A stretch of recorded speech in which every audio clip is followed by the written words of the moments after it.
I remember when I was working at Google, like that 6 months before I quit my job was like the most agonizing time ever. I was like, should I quit? Should I stay? Should I quit? Should I stay? Stay, stay, quit, quit. Like, when is the right time to do it? Let's talk about it today. Fingers down my side. Girl, you look mighty fine. Won't you rub your fingers down my side? Girl, you look mighty fine. Won't you rub your fingers down my side? Girl, you look mighty fine. Won't you rub your... I really like my job. I love the people that I work with. I love what I got to do. But I was also really passionate about this thing that I was going out to build, and I wanted to exist in the world. So how did I make that decision?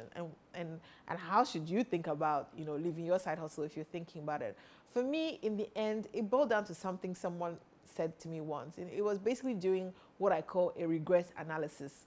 And what is that? So I just basically thought, I said, in 10 years from now, what would I regret not doing the most? So if I stayed at Google Nigeria, maybe for the next 10 years, I might possibly rise up and maybe end up being a director there, or, a head of, a department. And that is a really exciting job. Google is one of the most exciting companies today, doing really amazing things in the internet and tech space. And I certainly would be respected. I will have all those accolades. For sure, I'll be earning a good salary and all those great perks of the job that come with it. So that's like one scenario. That's one scenario I painted in my head.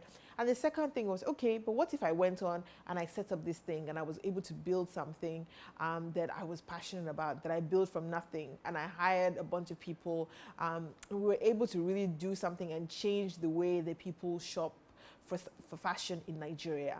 And I played out those two scenarios, and I really painted them in my mind as vividly as possible as I can, like filled with all the color, like down to like what I thought I would be wearing to work and what I wouldn't be wearing to work, and how I imagined my life would be. So I have kids, I have family, like which one would I, basically paint out the color of those two scenarios. And I was like, okay, which one, or which life, or which path would I regret not doing the most? Because I thought that at the end of the day, I could always come back and work in a Google, or maybe in a Facebook, or another internet company that's already big and formidable in the world, and grow seriously. But I didn't think that the opportunity that I had at that time to build out something on my own was something that was always going to be there forever. And by what I call a regret analysis, I meant like, if I look back, would I regret that, oh man, why am I not the Google director? Or would I regret, why am I not the one leading that startup? And for me, the answer was very clear. I would regret like not being a startup. I was already I'll be like, but I had that idea. So I decided that at that point, I'd already worked for maybe over 12 years, and I had enough experience in the bag to be able to say, okay, at least if I go and work on this startup, God forbid it doesn't work out, I can probably still get a job in a startup. As a matter of fact, one of the other internet companies who was my client at the time said, honey, anytime you want to come, we'll employ you. So I had that sort of semi-security of saying, okay, if this thing doesn't work out, I can always go back to this. But if I stayed in the main job, then I wouldn't necessarily get the opportunity to go and run another fashion startup, because maybe by then there'll be like 20 or 30 startups, or maybe by then, my risk appetite as well would have, gone down. So I weighed those two up, and I decided to go for it. Now, in my case, I would love to tell you that I did lots of planning. I wrote out a big business plan, analyzed how much money I needed, how much money I would have for, etc. I really didn't do any of those things. Apart from figuring out that I needed to save, which I did, and I had saved up quite a bit to be able to do my side hustle full time. And also just being sure in my mind that this was my passion, and I was passionate about it. I'm praying about it as well. I didn't do much of any of those. And so if someone came up to me today and say, oh, how should I quit my 9 to 5? I would say the first thing is really stay in your 9 to 5 for as long as possible. Get as much experience as you can. Experience is so key. Like there is no shortcut for the networks that you have, for all the things that you learn, and also for the chance to be able to make mistakes while you're on someone else's bill or tab. So that's my first tip. I think go to your, leave and do your side hustle full time when you're so distracted by it that you can either no longer perform in your job, or you're just, you're really sure that you have a clear path that this is the right time for you to do it.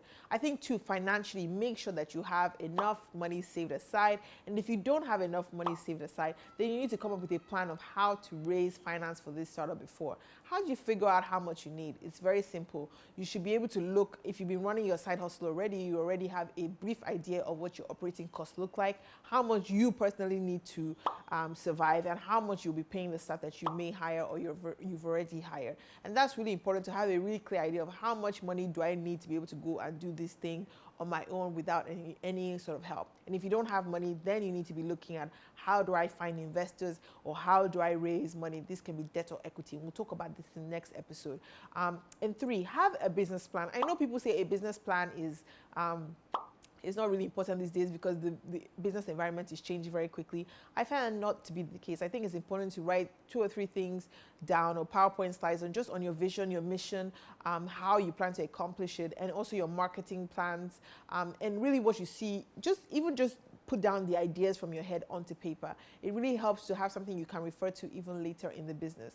So, and it's never an easy decision you're going to make. It's not going to be easy. It can be very tough to leave something that's very secure to go to a very unsecure, difficult, challenging world.